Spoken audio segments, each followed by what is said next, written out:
आप देख रहे हैं न्यूज़ शो रामीन सैयद के साथ। नजर डालते हैं आज की अहम और दिलचस्प खबरों पर।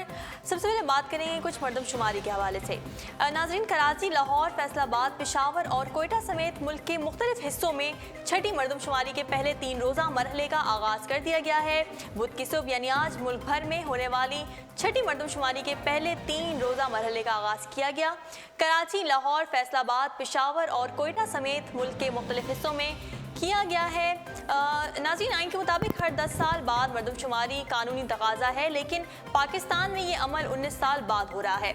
इस खित्ते में पहली मरदमशुमारी हुकूमत बरतानिया ने 1881 में कराई थी, लेकिन पाकिस्तान के मार्ज वजूद में आने के बाद 1951, 1961, 1972, 1981 और 1998 में मरदमशुमारी हुई।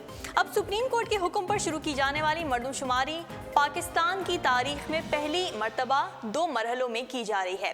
पहले मरहले में पहले 3 दिनों में 15 से 17 मार्च तक घरों की गिनती का काम मुकम्मल किया जाएगा। 18 से 27 मार्च तक मरदमशुमारी का अमला घर घर जाकर मरदमशुमारी का डेटा इकट्ठा करेगा। 28 मार्च को ऐसे अफराद की मरदमशुमारी होगी जो घरों में नहीं रहते। पहले मरहले की बात की जाए तो उसमें मरदमशुमारी और खानाशुमारी 13 अप्रैल को मुकम्मल होगी, जिसके बाद मुल्क के दीगर हिस्सों में दूसरा मरहला 25 अप्रैल से शुरू होकर 24 मई को इख्तिताम पजीर होगा। मरदमशुमारी के पुरअमन इनेकाद के लिए 2 लाख फौजी एहलकार भी तैनात किए गए हैं। नाज़रीन, अब आपको ले चलते हैं मोइंजोदड़ो। आपको बताएं कि वादी सिंध के हज़ारों साल कदीम तहजीब के अहम शहर यानी मोइंजोदड़ो की मुकम्मल तारीख ताहाल अंधेरे में है।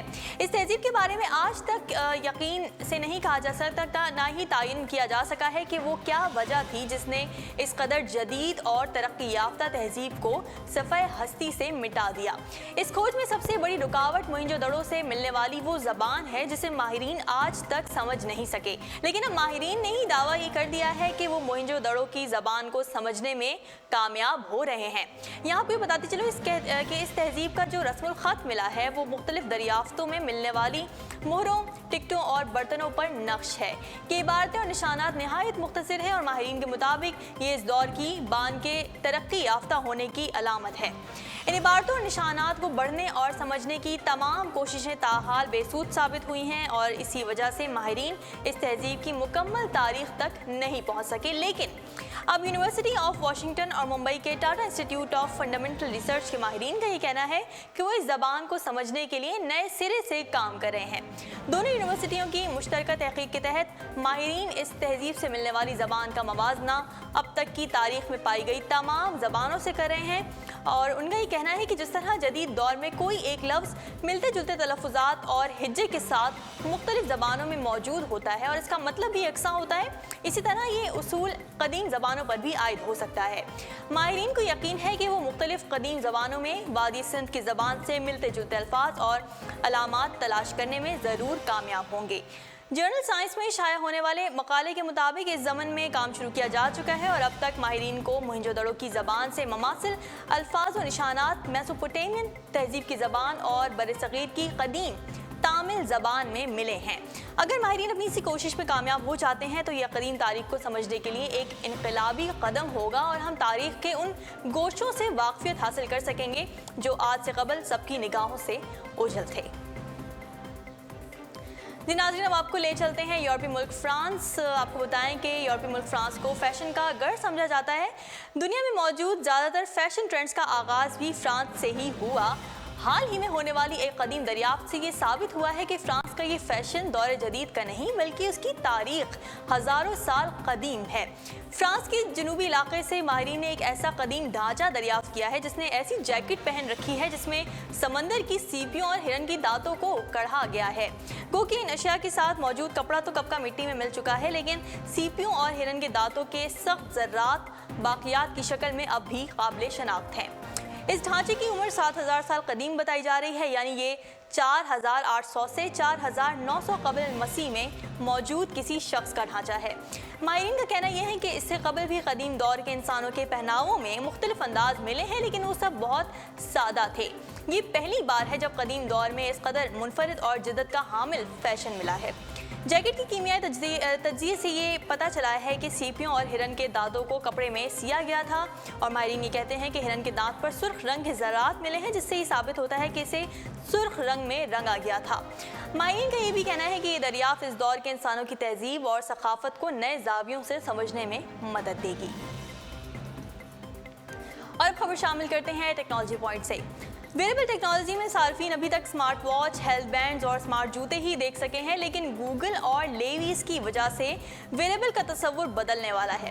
गूगल और लेवीज इस साल दुनिया की पहली स्मार्ट सफरी जैकेट मुतारिफ करवाएंगे। इस जैकेट के ज़्यादातर हिस्से तो लेवीज की सफरी जैकेट जैसे ही होंगे, मगर इसके साथ साथ इसमें मॉसलिंग यानी कंडक्टिव फैब्रिक, जिसे इंटरैक्टिव डेनिम का नाम दिया गया है, ये भी शामिल होगा।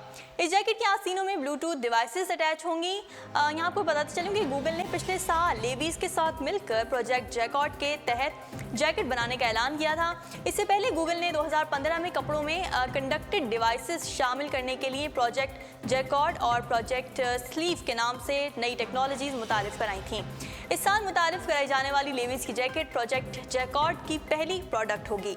इस जैकेट में जो कपड़ा इस्तेमाल किया गया है, इसके अंदर बहुत ही छोटे छोटे इलेक्ट्रॉनिक सर्किट्स को बुन दिया गया है।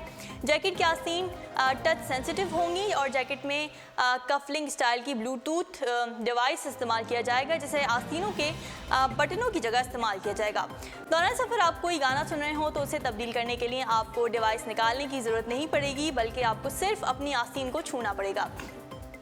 इसी तरह हाथ उठाकर आवाज़ बढ़ाई जा सकती है या हाथ के इशारे से ही कॉल सुन या कॉल रिजेक्ट भी की जा सकेगी। नेविगेशन फीचर को भी हरकत से ही कंट्रोल किया जा सकेगा और जैकेट में सारिफ को थोड़ी वाइब्रेशन भी महसूस होगी, और ये इसलिए शामिल की गई है ताकि कॉल या मैसेज आने की सूरत में सारिफ को मालूम हो जाए कि जैकेट की सबसे अच्छी बात ये भी है कि इसके कफलिंग स्टाइल की ब्लूटूथ डिवाइस को हटाने के बाद इसे आम कपड़ों की तरह धोया भी जा सकता है। और अब खबर शामिल करते हैं एंटरटेनमेंट पॉइंट से। नाज़रीन, भारतीय फिल्म तारे ज़मीन पर से शोहरत हासिल करने वाले ईशान यानी दुर्शेल सिफ़ारे एक बार फिर फिल्म नगरी में अपना रंग जमाने के लिए तैयार हैं।